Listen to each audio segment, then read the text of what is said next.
we bring in a friend who we've known for years and years and years. He's an author, relationship therapist, Dr. R.G. Allen Wilson. Some expert advice on how we can all talk to them. Joining us now is relationship expert Dr. R.G. Allen Wilson. She's the author of Courageous Conversations Connect.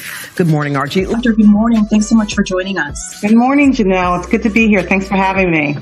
And as we mentioned, a lot of people just dealing with anxiety during all of this. What are your suggestions? Some of the things that we need to remember is that this is temporary. This is temporary inconvenience for long-term gain. And as long as we stay healthy, Janelle, then everything else is recoverable. Talk to your children about what's happening right now. What are the best ways to do that? There's some do's and don'ts, right? So you want to tell them that you're going to be here. We're going to be okay.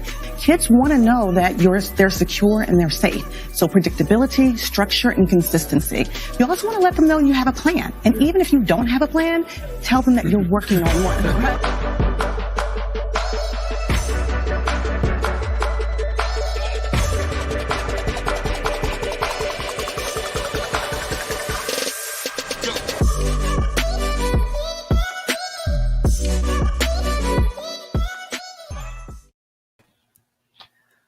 All right. Good morning, everyone. This is yours truly, Dr. RG, for the Courageous Conversations Connect space. And this is January 20th, 2021, and this is Inauguration Day. Whoo! Can we all just breathe? Just a sigh of relief, right? Good morning, IG family. Good morning, Facebook family. Good morning, YouTube family. Hey, Billy Joe.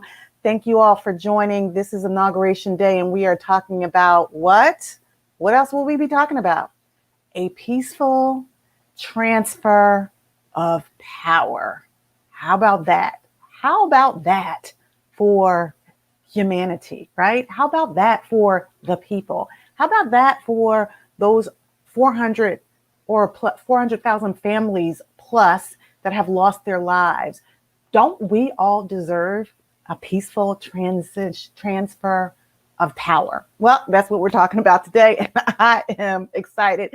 I think I'm going to turn the TV up behind me so that I don't get too distracted because I kind of keep seeing things. Okay, so let me just turn that off so that I'm not distracted from you all. We're not going to be talking for long, but I thought it was appropriate for us to just come on the show and just breathe, right? Just breathe. I see Jenny. Good morning, Jenny. I see China. Hey, China. Good morning. Again, listen, today we're talking about the Inauguration Day. I know you guys are going to be glued to the TV. We can't all be there, but we can partake and engage in the process. We are citizens as well, and we deserve to take this all in. But there's a lot of work to be done as well. So listen, this is the Courageous Conversations Connect space where we come together as our crew, connecting relationships for epic wins. Hey, Lorez. So do me a favor. Think about what and who you're breathing for and with during this little break that we're going to take. We're going to take a quick break. We're going to come back and we're going to do our breathing exercise because we all are breathing for a sigh of relief, right? So think about that. We'll take a quick break. We'll be right back.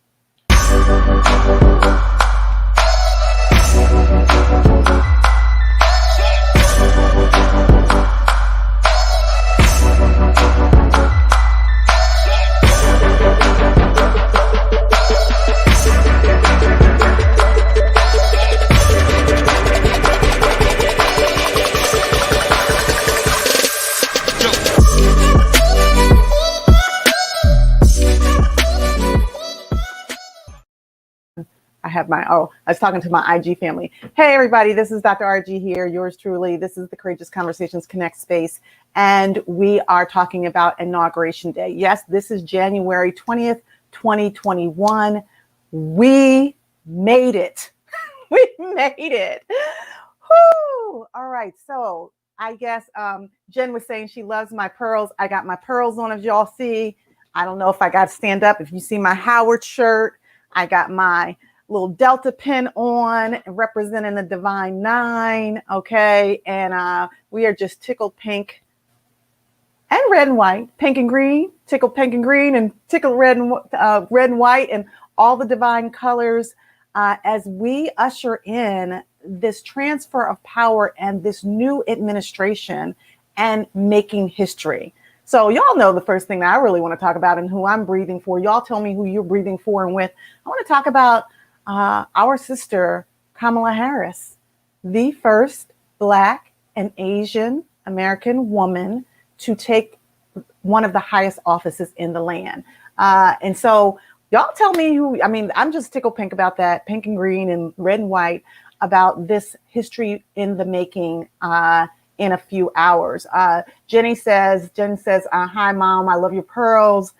Just like you, just love you and thank you for your support. Love it. Angelique is on. Hey, Angelique. She says, good morning, Dr. RG. Happy, wonderful Inauguration Day. I see Charlotte on. Good morning, Lorez, breathing and healing for America. Angelique says she's breathing for this country because, whoo, absolutely. Let me go back. I think I missed a few. Jen also said, blessed Wednesday to one and all who's excited about today. I know I'm going to be wearing my checks and my pearls today at work. My love and prayers to the Bidens and the Harris family. We can truly breathe. And yeah, I got my checks on as well today. Y'all can't see them, but I got them on. And China says, good morning, RG. And of course, Billy Joe says, good morning. And I see Lorez on as well. So it is almost 10:10. So this is perfect timing for us to go into our breathing. If you're just popping on, welcome. This is the Courageous Conversations Connect space where we, our crew, connecting relationships for epic wins, get together every Wednesday at 10 a.m. And we just talk about what's going on in life. We try to have the courageous conversations, if you will. We're on IG, Facebook, and Twitter, and we'd love for you to share this video, share this post, let other people know that we're on. And if you haven't done also already, just go on to the YouTube page and subscribe, if you will, and hit the notification bell so that you can get notifications of all the things that we're doing. I see my sister friend Sheila is on. Good morning. She says she's breathing for our country and our new administration. I am too, breathing for our country, our new administration. I'm breathing for Joe Biden and his family. I am breathing for Kamala Harris and her family as she breaks these barriers and these glass ceilings to let Black girls and girls of color all over this land know that they can do anything if they put their minds to it, and that there is no higher heights that we cannot reach. And so I'm breathing for her and her family, as well as I'm breathing for the families of all those 400,000 souls that have been lost and their families due to this COVID-19 dreaded virus. So that's what I'm breathing for. Jen says she's breathing for the country, her family, and herself. She got the vaccine yesterday at work, and it's all is well so far. So great. So those of you who are thinking about the vaccine, we want to talk about that as well today. So let's get into our positions. Whew. All right. Back straight. Middle finger to your thumb, or whatever your comfort level is. One hand over the neck or to the side. Try to do a little wiggle to kind of relax yourself. I've been doing this lately, moving my head, kind of getting some movement there. And so you all know the drill. When I count to 3, we breathe in through our nose, we breathe out through our mouth. We also breathe in hope and love and peace and calm and kindness and serenity and faith. Right? Anything that is good, we're breathing in good oxygen into our bodies. And then we're breathing out fear and worry and frustration and anxiety and anything that would not seek to bring into our body, our vessel, those good messages. We need to set our intentions for the day. And today is a great day. All right. So let's do this. 1, 2, 3. Breathe in.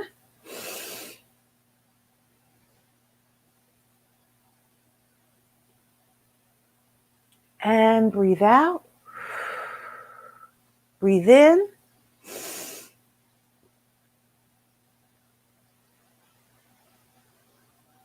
And breathe out.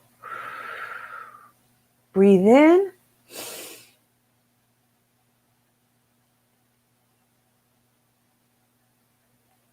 And breathe out. Breathe in.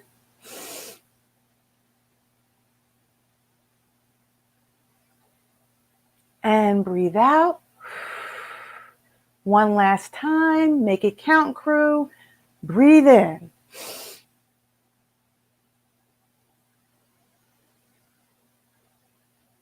And breathe out. That felt good, right? Keep doing that throughout the day. If you're watching TV, if you're watching the ceremonies and the pomp and circumstance of the inaugurations today, just do some breathing. You know, that will help you to ground yourself. It will also bring in both good oxygen and out carbon dioxide, as well as some of the hormones that are good for us, like serotonin and dopamine and oxytocin. All right. Don Don's on. Good morning, Don Don. Good morning, Marcia. So listen, we're talking about today the transfer of power. This is an inauguration day, and I don't know, let y'all tell me what you all saw, right? This is the Courageous Conversations Connect space, and I was up really, really early this morning, and even last night, there were some things that I was processing in my own head about what I was seeing I was seeing clients, of course, but I was taking breaks in between sessions, and I would turn on the TV, and two things I saw. You all tell me what your thoughts are about this. I saw President-elect Joe Biden in Delaware, and he was at a base that had been named after his son, Beau Biden, and he was tearing up. And he was saying, IG family, Facebook family, YouTube family, he was saying that this was very emotional for him.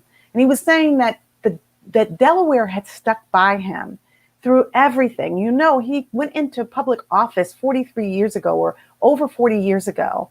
And during the time that he went into public office was one of the most difficult times, from my understanding, in his life, because he lost his wife and his daughter, and his two boys were in the hospital. He literally was sworn in the hospital room. And he said that one of the things that he did was he didn't get caught up in the politics of DC. He came home on the train every single day to Delaware to make sure that his children were okay. So he started tearing up. And I thought to myself, what a contrast of a powerful man who is about to take the highest office in the land, the most powerful position in the land, and he has the presence to be okay with tearing up in his speech as he leaves Delaware to take office in DC. And I thought, how powerful a message is that in a place where we believe that, you know, where we try to advance the message that big boys don't cry and that men don't have emotion and that we should not show that type of emotion. And I thought to myself, that message is the right message. It was refreshing to see that Joe Biden was able to show his humanity in his emotion.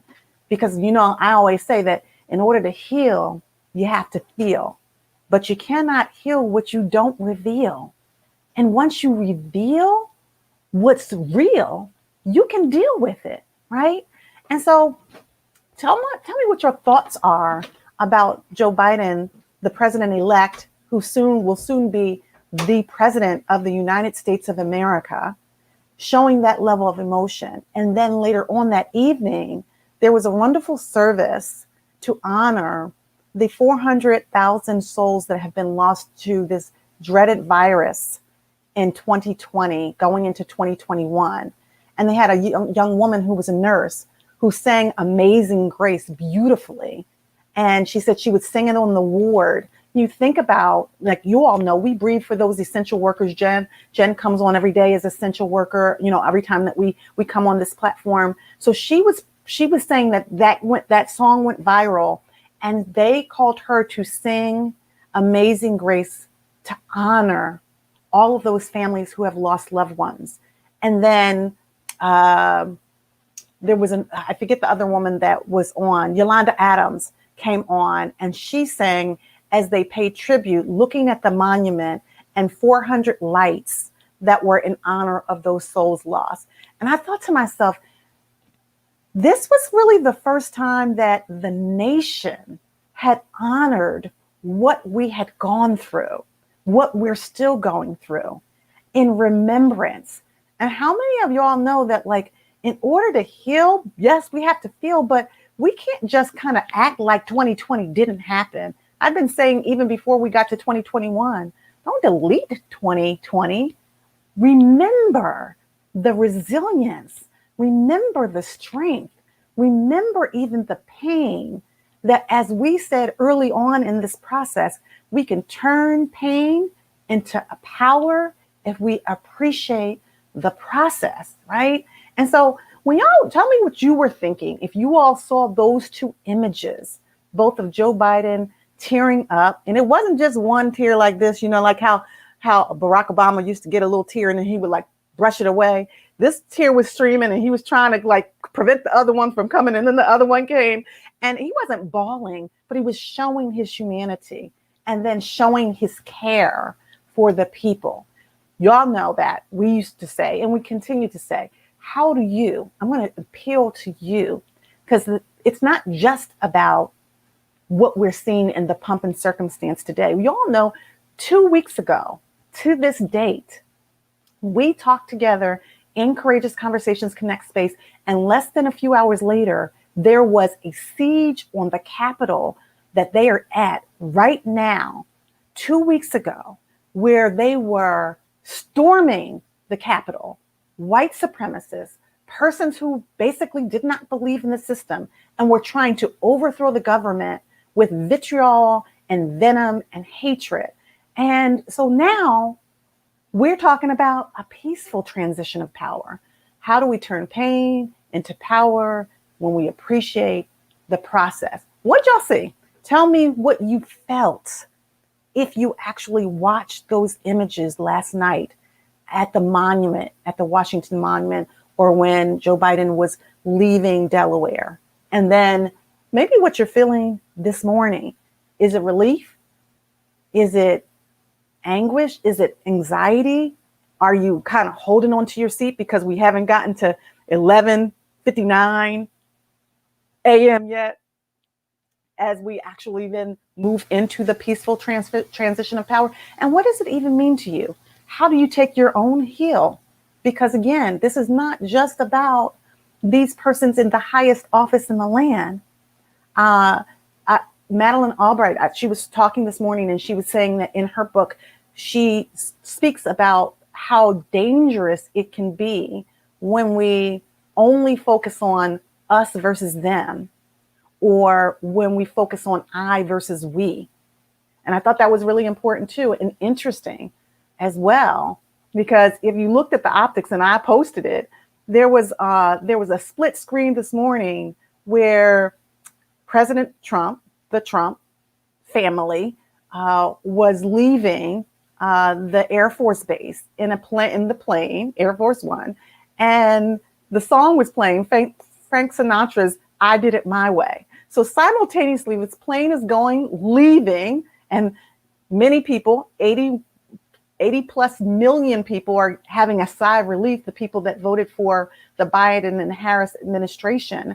And simultaneously, there's a split screen, and you see Joe Biden and his family, you see Kamala Harris and her family, you see them at church. And my belief is that they were at church praying for this nation. That is the difference between this we versus them mentality, and the difference between the us versus I mentality, right? Or we versus I mentality. And so as we're thinking about this Inauguration Day, what's our role? Tell me what your thoughts are. I want to hear from the crew. This is a Courageous Conversations Connect space where we really talk about hard stuff. And the truth is, while we celebrate today, the work is just beginning. There has been a mess that has been created in the last 4 years. As Dr. Maya Angelou says, when people show you who they are, believe them, right? And one thing we can say about Trump, who did it his way, is that he did say who he was. I think a lot of people just didn't really believe him And he's like, this is who I am. So when we think about the peaceful transition of power or transfer of power, how does that impact you? Are you responsible for a powerful position in your own life, right? And how do you use that power to help or hurt? Y'all know we always say, are you helping to harm or healing the hurt? At this point, this nation needs to heal. But the healing, to be honest with you, I believe healing also only takes place when there's acknowledgement and accountability of the disruption, of the degradation, of the oppression, of the disrespect, quite frankly, of the sort of the dismantling, if you will, of what is supposed to be our democracy. Democracy is the union, the collaboration, the connection of ideas, so that we sort of create this more perfect union for all people, not just a swath of people, the people that look like you or talk like you or act like you. That's not what diversity and democracy is all about. It's about everybody. And so I'm just curious, like, share with us, when we think about even the turning pain into power, when we appreciate the process, share with the crew, where have you had points of pain in 2020 going into 2021, whether it be anxiety, whether it be a family. I was watching a woman last night who had lost 5 family members. Praise God I praise God every day, to be honest with you. That is my story, that my family has been safe. And while maybe some of them have come down with this virus, and some of my friends, Sheila came on a little bit ago, she had COVID-19, and thank goodness she's recovering. There's many people that I know have gotten COVID-19, and some people I know who have family members who've died, but my family has been relatively safe. And I credit that to God, but I also credit that to being astute and paying attention and doing the necessary things that they've told us to do in order to keep ourselves safe and keep other people safe. So what is it that we can do in our small place to really help us to move forward? We've got a responsibility, just like everybody else, to do our part.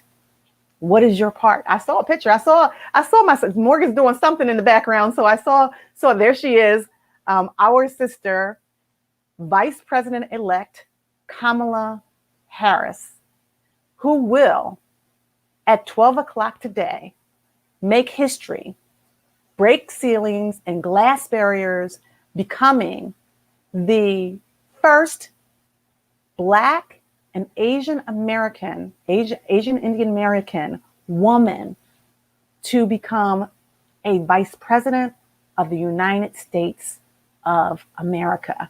She is not only a Black woman, she is a mother and a wife. She has broken many barriers, and she is the first person to be a member of the Divine Nine and an HBCU, right? And I share that membership into the Divine Nine as a proud member of Delta Sigma Theta Sorority Incorporated. And my sister, shout out to my sister Kelly, my sister Kelly Terry, my cousin Shelly Kelly, and my cousin Felicia Kelly as well. I have family members who are proud members of Alpha Kappa Alpha sorority as well. And so we all share in this, this moment that there is a belief that we can do anything if we put our mind to it. And so Kamala Harris, we love you, and we are praying for you, and we are praying for the next president of the United States, POTUS, Joe Biden, who is the president-elect for only a few more hours, and then will be our president. We are praying for both of you. And we know that in this great nation of ours that we've come a long way, but there's still a long way to go. There's a lot of people that I think about that got us here that are no longer here, like the notorious RBG, right? Ruth Bader Ginsburg, that really tried to hold on as long as she could. You know, there's many others that transition in 2020, and we want to give them homage as we move through this inaugural day. Helen says, I just say, God, let your will be done. I know that the prayers of the righteous have availed, and I have taken the deep breath that there is a change in power. I continue to pray. How about that? A change in power, right? A change in the atmosphere. You know, I heard something that my pastor said a couple of Sundays ago, and I liked it. So I want to repeat it on this platform. He said that the weather may be bad, but the climate is changing. And I thought it was a really nice contrast, like thinking about this beautiful inauguration day, thinking about all those, you know, persons that feel like they've got skin in the game now, right? That their sister is being elevated to one of the highest offices in the land, that went to an HBCU, Howard University, my alma mater, right? And is a part of the Divine Nine. When we think about all of that, we also have to think about the reality that, you know, we, as Helen said, we are responsible for that change. Mahatma Gandhi even said, we must be the change we wish to see in others. So what does that look like for all of us? I love that picture that Morgan just posted, right? That we still need to, this virus is not over. We still need to wear our masks. We still need to wash our hands. We still need to social distance. Many of the vaccine is out now. Shout out to the Black Doctors Consortium, Dr. Ayla Stanford, who's doing the darn thing. And she is one of the trusted voices.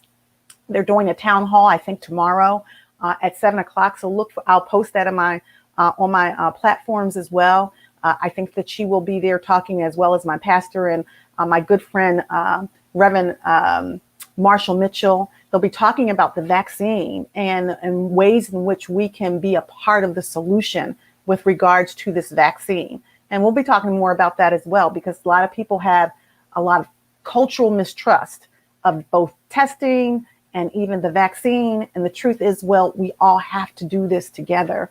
And so we got a part to play. Don says, praying for change and believing a change is gonna come. What does that look like for you? What have you, as a part of our crew, have you challenged yourself about what you need to change as we transition, as there is a transfer of power? What have you learned about yourself? What have you learned about your family? What have you learned about your internal strength? What have you learned about what it takes to not just survive, but to thrive in the midst of a storm? Because we've all been in a storm, right? You know, that statement about that the weather is bad, but the climate is changing. We've all been in a storm. Maybe we're in different boats. As one of my good friends, Lauren Kahn, says, we're in the same storm, but a different boat. Maybe we're in different boats, but we're all in a storm, and we need to be learning something so that we come through this and we grow through this, not bitter, but better. Helen says, I've registered for the vaccine. I did too, Helen. I registered myself, and I registered my dad, who's 85. And so we're still waiting to get notification of when our date will be. I know that Joe Biden and Kamala Harris, they have vowed in this administration to make sure that 100 million people are vaccinated within 100 days. Then that means 100. That means 1 million a day. That's a lot of vaccinations per day.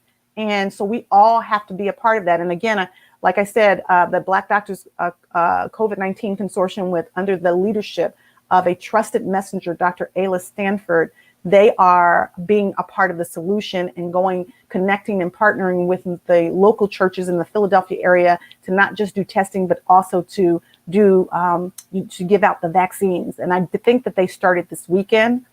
They also work very closely with my good friend, someone I grew up with and near and dear to me, Reverend Marshall Mitchell. For those of you who don't know, that Marshall and his mom, which I call Aunt Carolyn, and my Aunt May, They pledged Delta Sigma Theta Sorority Incorporated over 50 years ago on the campus of Cheney University. And so they've become friends for years. And as a result, y'all know how we do in our family. Like, we got to put handles on the names. So if it's my aunt, her best friend, her bestie, then that was my aunt. And so I've become, we grew up together and as cousins and as brothers and sisters, if you will, along with Marshall's brothers as well, John Mitchell, and basically have just, continued to love on each other in this journey we call life. Let's see. Helen says, my cousin took the vaccine at age 88 and is doing well. Praise God. Oh, that's wonderful. That's wonderful. Daryl says, I learned to stay balanced and stay focused no matter what the circumstances are and to hold on to integrity. By the way, he said, good morning. Good morning to you, Daryl.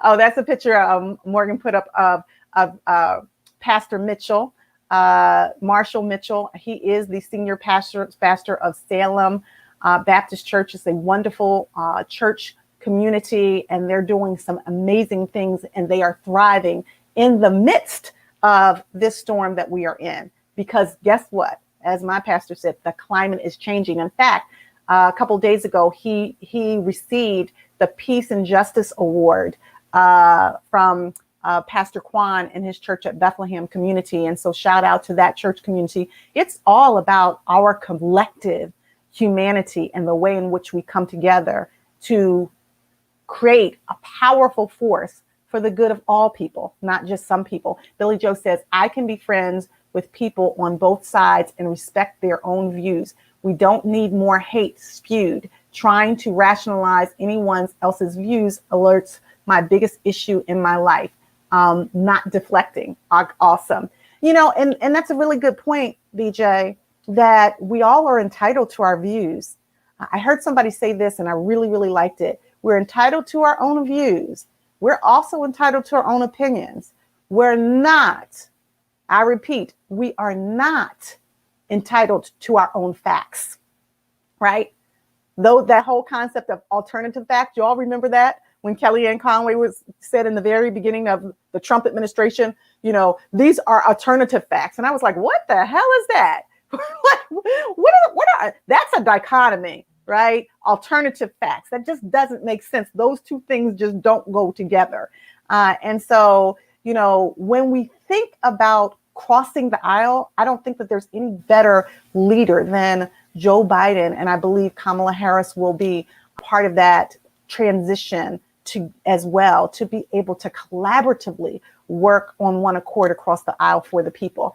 Debbie Pierce. Hey, Debbie, thanks for joining. She says, I was struck by my daughter's reaction to watching the memorial last night. She was moved and seemed comforted by watching and listening. I didn't realize how much I needed to feel it, nor how much my teenager needed this kind of comforting. The singing, actually, all the voices were amazing. I absolutely agree with that, Debbie. I think that we all, if you watch that even in real time or afterwards, like came together with a collective pause and then a deep breath and then a release. And it was like, I agree with you. I don't feel like we knew how much we needed for us all to come together in unity to release some of the pain, some of the hurt, some of the fear, some of the worry, and then honor from the nation's perspective, all the things that we've been through collectively. The truth is we really are stronger together. And this is about unity and not division and divisiveness. It's about thinking about the ways in which we can use our diverse places and the ways in which we are different to embrace it, and then also embrace our similarities. Because we all bleed red blood. We all bleed. We all feel pain. And we need to bridge that gap as a collective, as a human race for the cause of humanity. I think that if we are able to do that, we can build back better. That was the theme, right, of the Biden-Harris campaign. Build back better. Let's rebuild. There's a lot of work to be done. And in that memorial service, what it showed me, and I think millions of other Americans, is that in the remembrance of what we've been through, we will rise above those ashes and we will be better for it. And it's taken a lot of devastation. And quite frankly, even in the last administration, I think that there's some silver linings in all of that. There's some silver linings in this virus. We learned some things about ourselves. We learned the best of who we are. And I quite frankly learned, we learned the worst of who we are. And now we've got to be about the reckoning of that, the acknowledgement of that, the awareness of that, and then collectively move towards a greater humanity. That's what this inauguration is all about. That's what the peaceful transmission or the transfer of power is all about. How do you reset your mindset? What's in here? None of us can legislate anyone else's heart, right? That's for us to do. And I saw something a little boy said I've been trying to look at really good videos, healthy videos, if you will. And this little boy, he's an actor, and he said something, he was talking about bullying. And he said, you need to fix your heart, right? Those kids out there that are bullying other kids about various things get your heart right, fix your heart. And I want to submit to you, I always say, have a beautiful day on purpose from my heart to yours, right? And what I mean is let's connect heart to heart. Let's build back better based on our hearts mattering and our humanity. And then utilize that as a springboard for helping each other. We all matter. Black Lives Matter would not have ever had to be a hashtag if all lives did matter. But we see it's live and in color. I won't say live and well because it's not so well in many cases, but it is live and in color what we see in broad daylight, that oftentimes some lives are, pushed to the sidelines in ways that are imperative for our growth, like in education, in economics, in location, region. We saw where the virus impacted the food insecurities and the housing insecurities and the educational insecurities and the economic insecurities of many Black and brown and indigenous people. And so now this is an opportunity for us to grow together. This is Inauguration Day, and we are building back better. We're going to take a quick break from our sponsors, and we will be right back.